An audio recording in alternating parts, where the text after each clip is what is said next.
Bienvenidos a un nuevo programa de personajes de la Venezuela virtual. Esta vez estoy con una persona que se encuentra en Estados Unidos, en Dallas, y que, bueno, tiene un programa que se llama De Cerca, y esta vez vamos a tener un De Cerca con Carolina Pereira. ¿Cómo estás? Muy bien, feliz de estar aquí de cerquita contigo. Mira, me parece fabuloso ese nombre que le pusiste a esos mini clips, o cómo lo describes. Es bastante, digamos, interesante porque dice bastante y en cierta forma, pues, nos lleva un poquito cada vez a personajes que conocemos o a temas que conocemos, ¿no? Ese es el reto, cómo captar la atención de las personas. Entonces fue un reto grande porque yo decía, ¿cómo ponerle ese nombre que la gente se sienta pues cerquita, que la gente se sienta que está aquí al lado de mí con temas interesantes? Y entonces entre tantos nombres viene la parte creativa y lo logramos, dijimos de cerca, de cerquita con Caro Pereira, porque además esa es la dinámica del programa, que la gente pueda hacer preguntas, donde hay reflexiones, además de diferentes temas, pero hay reflexiones en mi parte como inmigrante, así como tú también eres inmigrante. Así que ese era el propósito. Mira, bueno, yo he llegado a la conclusión de que emigrar es un estado natural. O sea, yo siempre he dicho que, pues, si a uno le conviene irse a un sitio, pues se va, o si le va a caer una piedra, se quita, o Sí. si por cualquier razón uno decide. O sea, uno es un ser de los que hay que puede decidir. Hay otros seres, hay otros animales, hay plantas, hay cantidad de otros seres vivientes que no pueden decidir y se tienen que quedar en un sitio. O sea, emigrar no tiene que ser negativo, puede ser No, algo, si lo tomamos desde el punto de vista natural, puede ser algo que es lógico. Emigrar puede ser algo que sea para abrirnos puertas, para mostrarnos otros lados, otras formas de hacer lo mismo, variar un poco. Y por supuesto, uno en teoría siempre puede regresar al lugar donde salió. claro, eso es una visión, una postura bien positiva y bien linda que tú estás planteando, ¿no? Y yo en cierta parte coincido contigo. Yo sí creo que el factor de sobrevivir o supervivir es natural del hombre. Yo a los 7 años, desde que emigré de Venezuela y me vine directo a la ciudad de Dallas, aquí en Estados Unidos, y que he visto pasar tantos inmigrantes a través de la fundación que pertenezco, te puedo decir que yo no creo, no sé, quizás tú difieres de mí, pero yo no sé, Jorge, yo creo que no todo el mundo nació para emigrar. O sea, la migración no es para todo el mundo, porque la inmigración tú tienes que adaptarte, tú tienes que estar internamente preparado y si no, estar dispuesto a prepararte en el camino. Pero yo no creo que la migración sea para todo el mundo. Para mí, ¿quién no es? ¿Para quién no es la inmigración? Para aquellas personas que son súper aferradas a su zona de confort, para aquellas personas que no estén dispuestas a adaptarse, aquellas personas que por lo menos la familia, yo creo que eso es un punto que a todos nos ha tocado, que es increíblemente cercano a la familia y el emigrar sin familia es horroroso. Entonces yo creo que no todo el mundo está dispuesto a emigrar o emigrar con éxito, si se puede decir. Bueno, creo 100% lo que dice, sin embargo, no siempre se puede escoger, pues. Entonces, bueno, Claro, es verdad, eso es una verdad. vez me encontré aquí con una señora cuyo hijo ya se había venido para estudiar abogacía, había estado en Bruselas, había estado llegó a Viena a seguir estudiando, bueno, y ella lo vino a visitar. Entonces decía ella, bueno, yo a estas alturas de la vida, ya con 60 y pico de años, estoy empezando otra vez de cero y perdí mis ahorros, perdí esto, perdí lo otro, Oh, etcétera, ¿no? Entonces, pero en sí, la señora tenía la fuerza de volverse a establecer en un sitio y de volver a empezar. O sea, ella seguramente unos años antes no se imaginaba que ella claro, podía volver a empezar. O sea, claro. que te muevan el piso y tú vuelves a empezar, que suceda algo y tú vuelves a empezar. Y yo creo que esa ha sido la historia de la humanidad. Si uno ve lo que pasó con el Sahara, que cuando se ponen a esculcar en la arena del Sahara se encuentran objetos de civilizaciones que están debajo de esa arena y que hubo ahí y que ya hoy en día uno ni se imagina que ahí ha habido vida, que ahí hubo bosques, que ahí hubo Claro. alguna forma digamos, de civilización, porque uno lo que ve pues son esos montículos de arena. Entonces, digamos que lo importante quizás que tiene esto de emigrar es que creo que lo escuché también en uno de tus clips, es que uno lo tiene que tomar como una aventura, o sea, no sentirse, no ir la parte esta de me voy a victimizar, llegué aquí, pobrecito, ayúdenme, Sí. necesito 100% de la ayuda, sino, por supuesto, habrán gente que necesita un poquito más para arrancar y Sí. todo esto, pero verse como que, bueno, ahora estoy aquí, ¿cuáles son mis posibilidades? Totalmente, coincido totalmente contigo. Muchos no tienen esa visión, pero muchos lo aprendemos. Eso es cierto. O sea, con convicción, con balance, con armonía o a golpe. Uno lo aprende cuando emigra y uno aprende a que probablemente eso que para ti era normal, era un referente, era seguro en tu país natal, pues ya no lo es acá.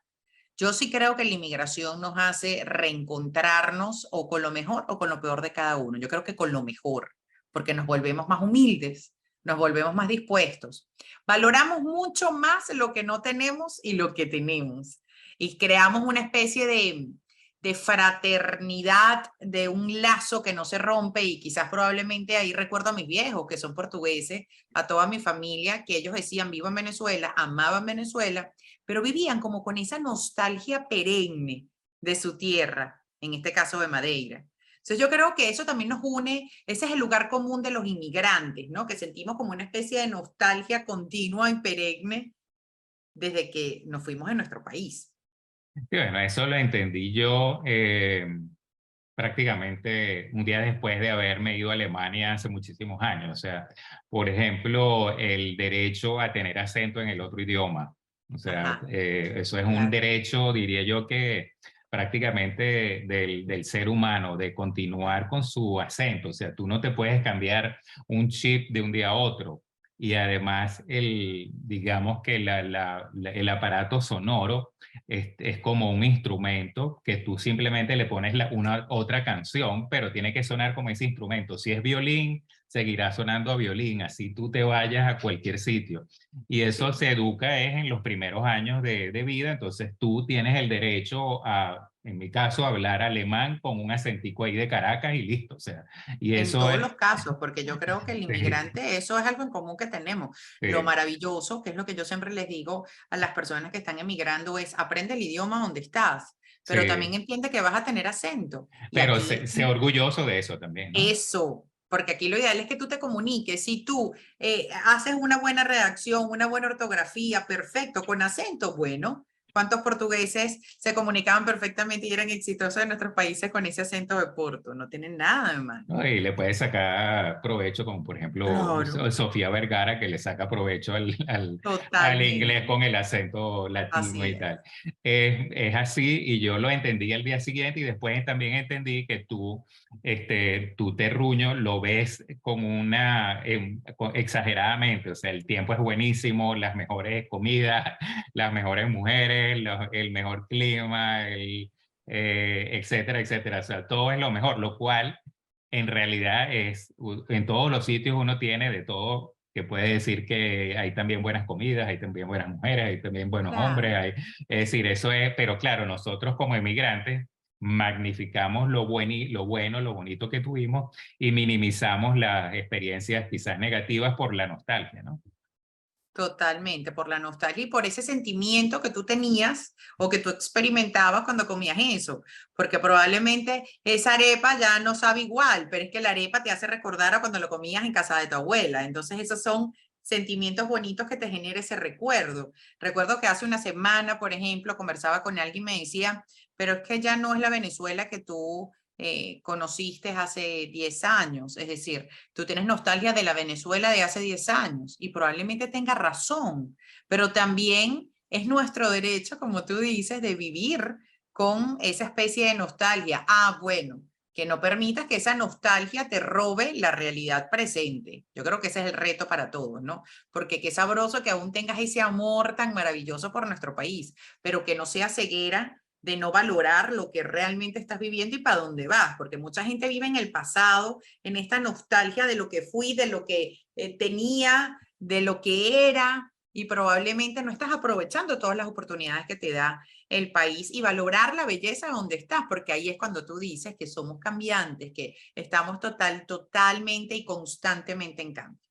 Sí, bueno, yo he vivido, bueno, como te dije al principio, tengo prácticamente más de, aquí en Austria, casi 31 años, en diciembre cumplo 31 años, y he vivido de todo. Entonces, bueno, he vivido situaciones de venezolanos que incluso no van al dentista a Austria, sino van es a Venezuela, y hay mujeres que se cortan el pelo solamente en Venezuela, no se lo cortan en Austria.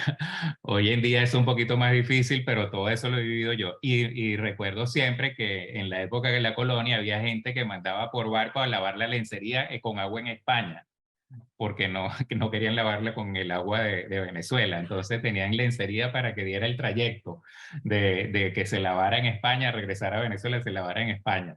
Es decir, eso no hace falta. En todos lados hay dentistas, en todos lados hay peluqueros, en todos lados estiran el cabello, en todos lados uno puede ir al ginecólogo, al urólogo, a quien sea. ¿Sí? Y hay que abrirse a eso, también hay que tener amistades de locales Claro. para entender cómo es el lugar donde uno vive, pues. Yo siempre recomiendo en mi programa, que en la última parte doy como esa reflexión, comparto desde mi experiencia qué fue lo que me funcionó y lo que no me funcionó. Y cuando hablen de cerca con Caro Pereira, hablo de nosotros tenemos, el inmigrante tiene que rodearse de gente que conozca el sistema. Tenemos que rodearnos de locales, porque muchas veces con esta nostalgia, pues nosotros nos quedamos aferrados siempre a quién, a esos panas, a esos amigos, a esas personas que nos sentimos cómodos. Pero ¿qué ocurre? Esas personas que nosotros nos sentimos cómodos están igual de perdidos que nosotros, tienen la misma nostalgia que nosotros. Entonces, en vez de empujarte a que te adaptes de manera eficiente al nuevo país, lo que va a hacer es echar los cuentos. A echar los cuentos de aquel tiempo. Y eso está buenísimo, pero yo siempre recomiendo dejarlo para los domingos. Para dejarlo para los domingos y compartes toda la semana con ese grupito. Pero tu enfoque tiene que ser aprender del sistema. ¿Y con quién tú aprendes el sistema? Con locales, con personas probablemente de tu misma nacionalidad, porque también tiene que ver con el idioma, tiene que ver con esa afinidad que uno tiene. Pero gente que tenga muchos años acá, porque eso va a hacer que tu adaptación al nuevo país sea mucho más fácil, sea mucho más ligerito, porque si no te vas a quedar con esos ejemplos de los inmigrantes que nosotros teníamos en nuestra tierra, que no salían de su casa, negocio, no compartían con más nadie, nunca aprendieron español, estaban allí pues ahí solitos como una especie de gueto, y créanme que para adaptarse de manera eficiente al nuevo país, tenemos que aprender de la cultura, respetarla, pero sobre todo integrarla. Sí, bueno, sobre todo que hay que, digamos, establecerse en el país en la primera generación de llegada.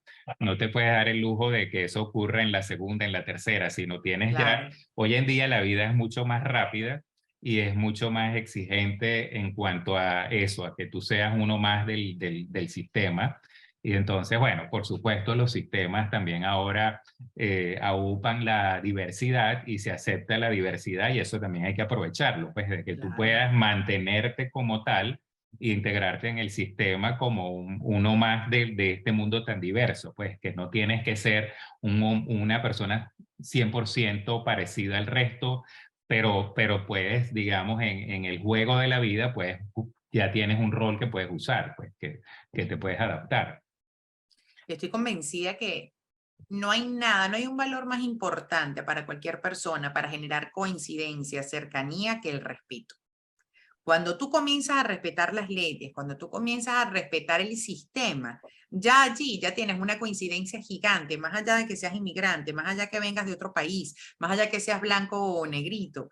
Allí ya generas una coincidencia, que es el respeto al nuevo país. Yo creo que muchas personas andan perdidas en eso, porque consideran que esas actitudes, comportamientos, costumbres que uno tenía en nuestra tierra pues muchas veces son irrespetuosas para el nuevo país a donde vamos. Entonces, cuando tú comienzas con respeto, otra vez, entendiendo cuál es la norma, el sistema, la dinámica del nuevo país, ya por ahí estás entrando, pero con el pie correcto. Sí, bueno, nosotros los venezolanos tenemos que quitarnos una dosis de bullying que la tenemos, que es inaceptable en otros países y hay muchísimas formas de ser incorrectos políticamente en la forma del venezolano en sí. Entonces tiene que aplicarse un poquito un filtro aparte, bueno, como tú dijiste, hay que ser humilde y tal, pero hay que ser muy cuidadoso porque en nuestro país todo es posible con respecto a la forma de expresión contra los demás, contra las formas de hacer, digamos, la socialización también, que en otros países eso puede tener consecuencias, pues. Esta anécdota que te voy a compartir, que parece chiste, pero no lo es, aunque es jocoso, y tú lo vas a entender porque tú eres hijo también de portugueses. Cuando yo veo toda esta migración diciendo, no, pero es que se metieron con algún venezolano, hablo de manera verbal nada más, que si se metieron con algún venezolano, que me dicen de tal forma, y yo me siento herido. Y yo de verdad, yo no justifico esto, pero yo nada más me pongo a pensar y digo, yo toda mi vida fue la hija del Porto, toda mi vida. Yo toda mi vida era el que me echaban vaina con mi papá, el del triangulito rojito, porque trabajaba de domingo a domingo y utilizaba las camisas así y tenía el triangulito. O quizás mi vecino que era árabe y le decían el Habibi, o el español, o el gallego. Imagínate tú el gallego cómo se metieron con esas personas. Y eso era normal para el venezolano común, porque no lo veían como bullying, ni siquiera lo veían como agresión, lo veían como algo chistoso. Entonces nosotros que de alguna u otra manera fuimos, no víctimas, a mí no me gusta decir víctimas, pero vimos eso de manera muy cerca, lo vivíamos todos los días. Yo digo, esta gente no se dio cuenta hasta que emigró. Cuando emigró el que se dio cuenta lo poco amigable que muchas veces pudimos ser, o los jocosos que no veíamos los límites, no veíamos límites. Bueno, digamos, eso estoy totalmente de acuerdo contigo porque hoy en día parece que la gente no tuviera memoria. Entonces, Claro. cuando decían el portu, hoy en día la gente quiere decir que eso lo decían con cariño, lo cual también es verdad. O sea, Sí. hay un porcentaje de eso, pero también significaba que te la pasabas solamente trabajando, que no Claro, disfrutabas tu vida, que eras sucio, que eras bruto, que eras claro. feo, que tenías bigote, las mujeres, que tenías esto y lo otro. O sea, lo cargaban de eso. Y eso también lo hacíamos con los colombianos, que todos eran ladrones, que todos eran, Ecuatorianos, si todos, no la ¿sí? hacen a la entrada, lo hacen a la salida, decían Así es. de los colombianos, etcétera, etcétera. Bueno, de los gallegos y dele, pues. Entonces,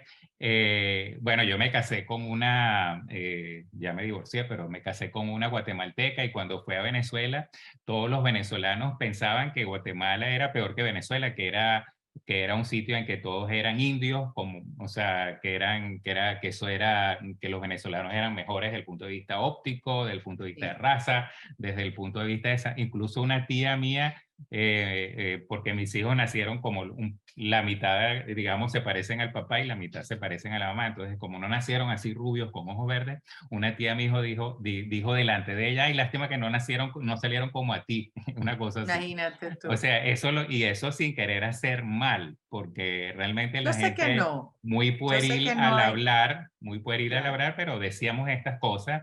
Y claro, hoy en día eso parece que ya no es así, pienso yo, por lo que yo puedo más o menos entender, porque ya yo no vivo allá, pero la gente sí era así, hace 40 años, Claro que hace, sí. sí.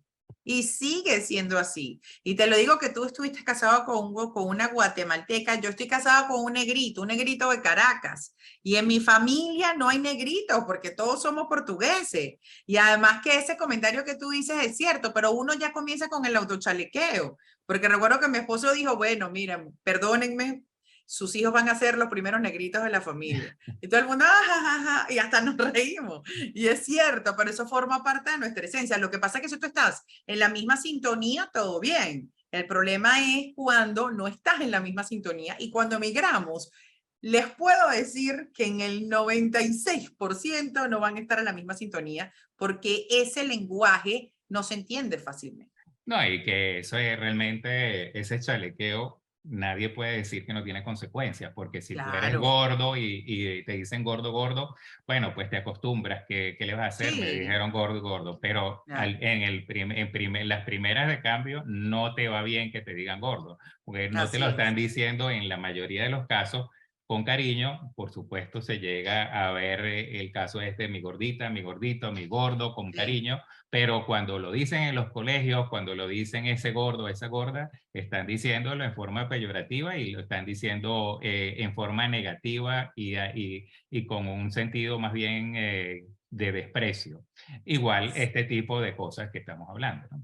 Sí, totalmente es la carga, ¿no? La carga emocional que tú le das, porque también tiene que ver con el contexto. Es decir, nosotros, y te lo digo porque yo estoy casada, y nosotros decíamos en Venezuela negro con todo el amor del mundo, siendo blanco o moreno. Negro era una expresión de amor, dependiendo del contexto, pero en la mayoría, fíjate, y no era bullying, era un tema de amor. Procura, intenta, piensa decir esa palabra fuera de Venezuela o fuera de algunos países caribeños, por lo menos en Estados Unidos. Eso ha sido una locura. Yo he tenido que comerme esa palabra, que lo hago con todo el amor, porque no lo puedo decir en público. Pero es simplemente adaptarme al sistema, y así tiene que ser por respeto a todo lo que tiene que ver con esto. Puertas adentro, por supuesto que es el negro, pero afuera no se puede. Claro, pero eso tiene una historia, digamos, Reciente, bueno. desde la época colonial hasta acá, entonces ya ahorita tú le puedes decir negro, pero en Venezuela no siempre fue así. Incluso todavía quedan vestigios como, por ejemplo, yo recuerdo cuando sonaba el timbre o cuando sonaba el teléfono y había un grupo de personas, entonces decía, bueno, que se pare el más negrito a abrir la puerta o que se pare el más negrito a agarrar el teléfono. Claro, En y todo el forma, mundo se reía en, y no veíamos la connotación, y qué pensaba realmente el más negrito? que era negrito, me imagino, porque era Bueno, normal decía, ese bullying, pero no es me volvió normal, a caer la locha por ser más negrito. O sea, por favor, eso ¿verdad? no es correcto. Entonces, Es claro, verdad.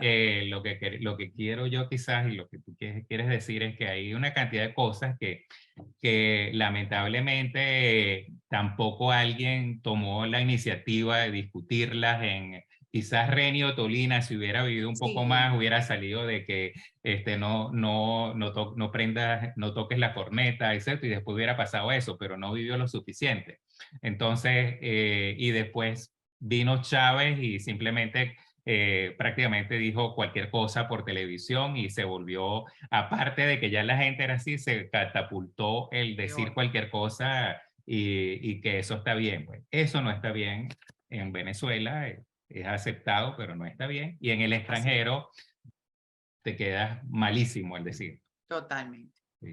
Empezando bueno, que después uno mismo se da cuenta de que todos somos extranjeros en realidad y quizás no lo somos en un solo país. Entonces, Claro. y bueno, y la parte esta de ser negro, blanco, bajo, alto, gordo, eso es cuestión de incluso de tiempo. Tú puedes ser en tu vida desde gordo hasta flaco, joven hasta viejo, y con respecto a los demás puede ser bajito y alto. Claro, totalmente. O sea, no es ninguna selección y eso. Mira, bueno, veo que te has dedicado, aparte de ser una periodista, pues te has dedicado también a la educación. ¿Cómo es eso? Explícanos. Yo no sabía que tenía esa sangre académica, porque siempre me ha gustado estudiar, pero la pedagogía no pensaba que era lo mío. Y recuerdo que yo estaba recién graduada del curso de locución en la Universidad Central de Venezuela, y uno de mis profesores me dijo, oye, Caro, pero tú, yo ya estaba trabajando, yo tenía 7 años trabajando en Globovisión, que yo comencé muy jovencita en Globovisión como pasante. Y él me dice, coño, ¿no quieres tú dar clases? ¿Qué te parece? De la manera como te expresas. Y yo decía, clase, no. No, sí, pero es que ahorita hay una vacante. Así que presenté el examen, presenté la entrevista, todo el tema, me aprobaron, me aceptaron, y desde ahí estuve dando clases en la Universidad Central de Venezuela de locución y también de televisión en la Universidad Católica Santa Rosa, que era el antiguo seminario de Caracas. Ahí estuve desde el año 2008 hasta que emigré en el 2015. Entonces, desarrollé esa pasión que me encanta guiar, tomar de la mano a las personas, compartir los conocimientos, pero sobre todo ver cómo se genera esa confianza y ellos se acercan a la meta que ellos tienen. Entonces, eso lo hice de manera académica en Venezuela.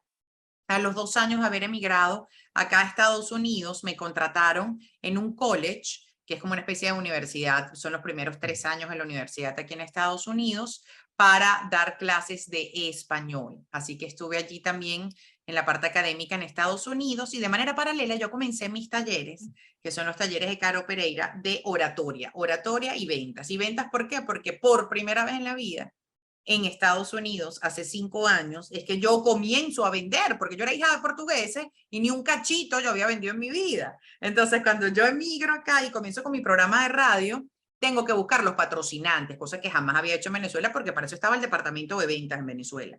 Entonces, allí es que yo comienzo a coquetear con todo este tema de ventas, comienzo a estudiar ventas, y allí pues he logrado estos clientes a lo largo de los años. Y allí es que yo comienzo a diseñar este taller, en los talleres de Caro Pereira, que me dedico, me enfoco a profesionales, emprendedores, agentes de bienes raíces, aquellas personas que sientan que le faltan un poquito a la hora de expresarse y comunicarse para generar mayor número de ventas. Entonces, lo hemos logrado en los últimos 4 años. Hemos hecho 57 talleres en 9 ciudades de Estados Unidos, son más de 3.000 alumnos, así que me llena de mucha emoción, porque además ver la cara de ellos, de decir, epa, estoy un poquito más cerca a mi meta, es algo extraordinario. Bueno, increíble. A mí también me gusta, digamos, explicar. O sea, he trabajado como profesor ya en varias oportunidades, pero una de las cosas que me gusta, he trabajado como ingeniero también, como técnico, es hacer diagramas de bloque y explicar y a veces pienso que con la edad eso se complica un poco más y uno explica más. Así que Probablemente uno explica más, pero yo también lo veo desde jóvenes y todos los podemos ver. Hemos tenido profesores que son muy buenos en su área, pero que no tienen ni la pedagogía ni la empatía para explicarlo. Y por eso era que nosotros teníamos esos profesores que nos quedábamos dormidos en sus clases. Por otro lado, teníamos a las profesoras que no hablaban tanto, pero generaban tanta pasión cuando le explicaban, tenían esa empatía con los alumnos, escuchaban a los alumnos y hacían que esas clases fueran maravillosas. Eran esas profesoras que se sentaban en el escritorio y comenzaban a decir, epa, ¿tú qué dices? Y aquel, esa integración es lo que hace evidentemente que seas un profesor aburrido o un profesor activo, un profesor que incentiva, ¿no? Y yo creo que eso funciona, esa fórmula es para todo en la vida, para todo en la vida. Hay personas que son muy buenos en su área, pero no saben cómo explicar. Y ahí viene la diferencia entre ser un profesional y ser un profesional y además docente.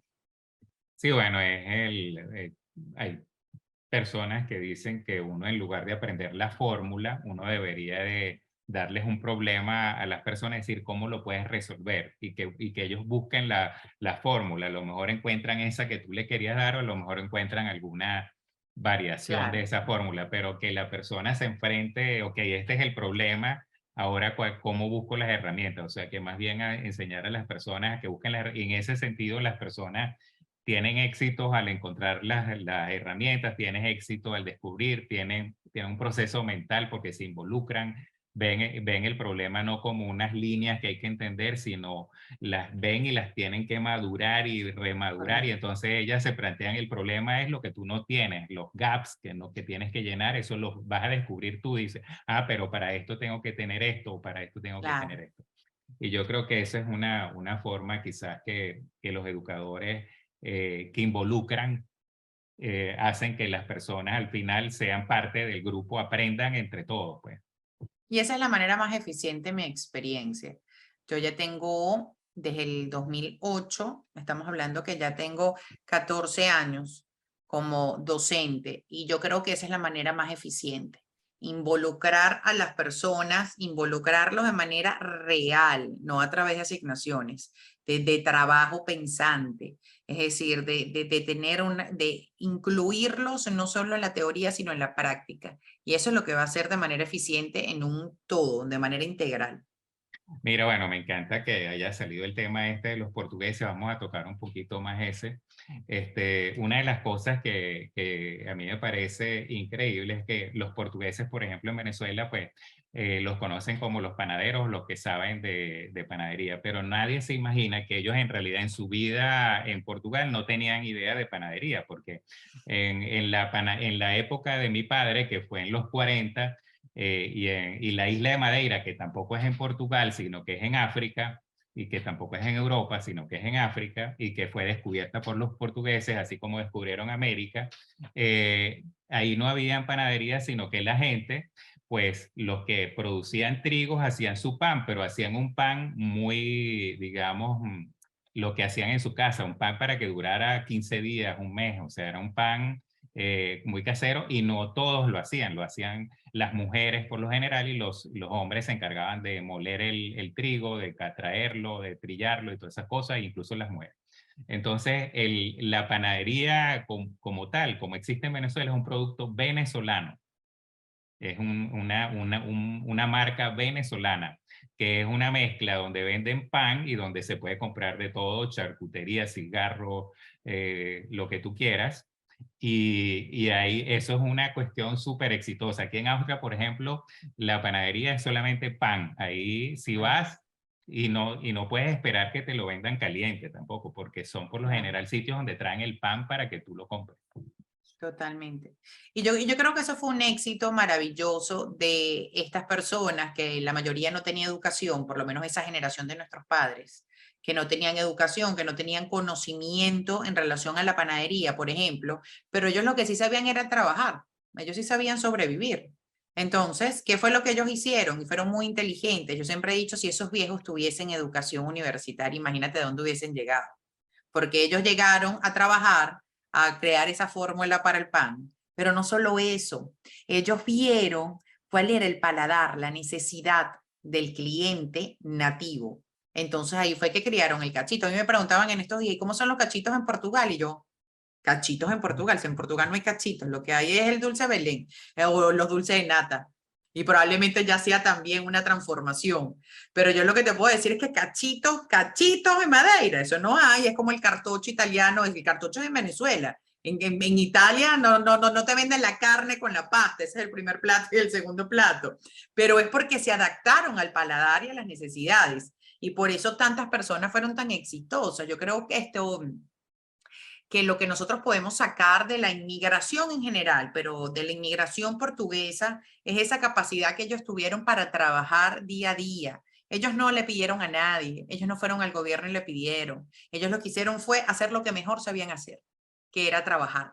Y por eso trabajaban de domingo Su a domingo. capital era ellos mismos. Eran ellos mismos. Y con respecto a esto de la educación, nadie tenía educación en Venezuela, Nadie. era muy poquísima gente, algunos eran bachilleres y le decían bachiller tal, bachiller cual.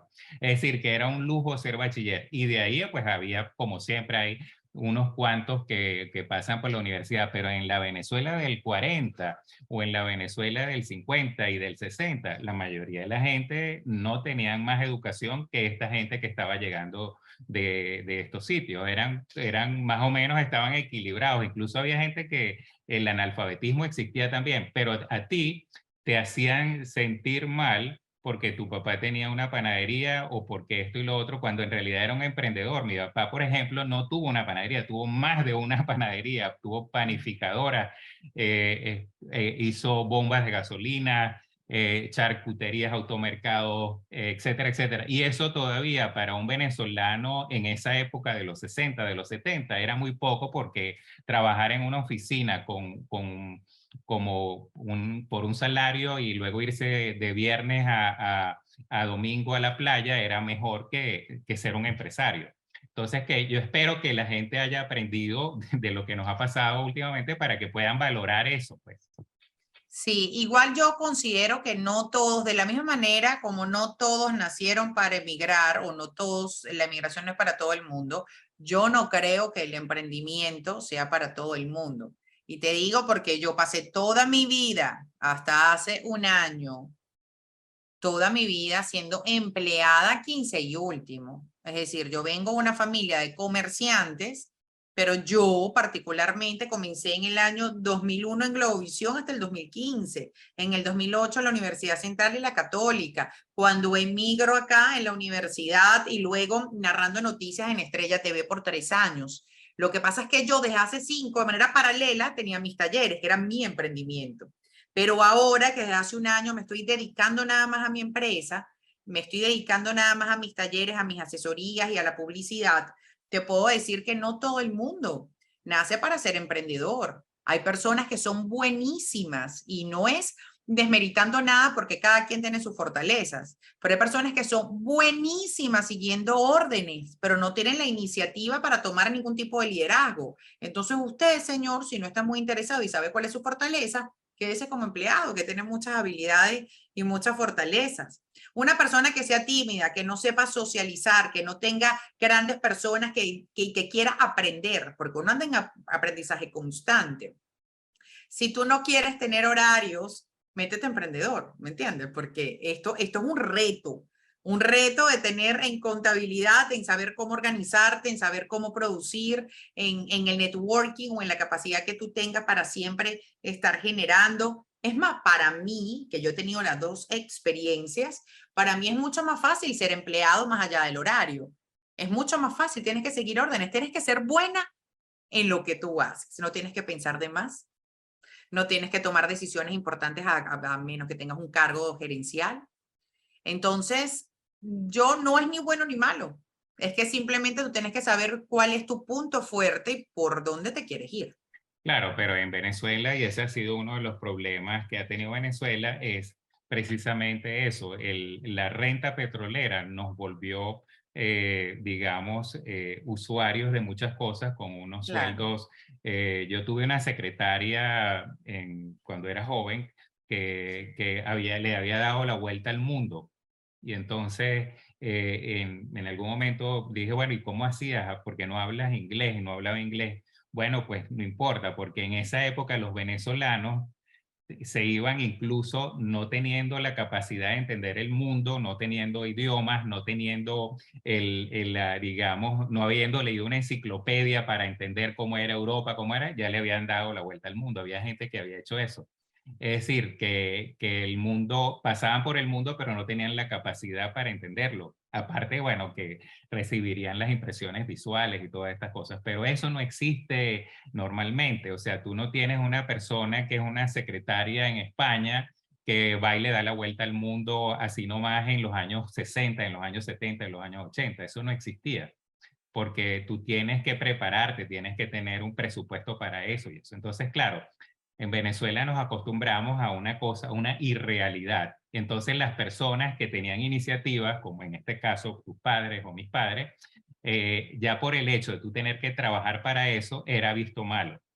O sea, que tú tuvieras que arriesgar tu capital, que tú tuvieras que sudar un poco, que tuvieras que sustituir a un empleado porque no venía, que tuvieras que hacer desde la contabilidad hasta alguna vez meterte a hacer algún trabajo manual. Eso estaba visto malo porque había gente que hacía la vida de patiquín. Es que cada quien tiene o obtuvo diferentes cosas, ¿no? Yo coincido contigo con este tema de la abundancia petrolera que nos hizo pensar que nosotros nos merecíamos todo y fácil.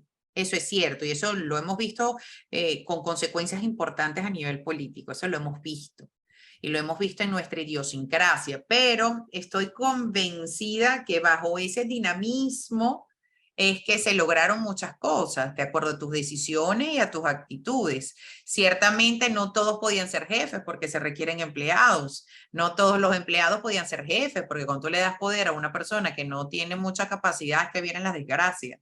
Entonces yo creo que dentro de esta integración de la sociedad, dependiendo de tus decisiones, al final todos son decisiones. Fíjate que todos tienen su lado positivo y su lado negativo. Hay personas que ven a aquellas personas que trabajaban tanto, tanto, tanto, tanto, como la mayoría de los inmigrantes, y que sí lo hacían con trabajo duro, pero muchos murieron sin disfrutarlo.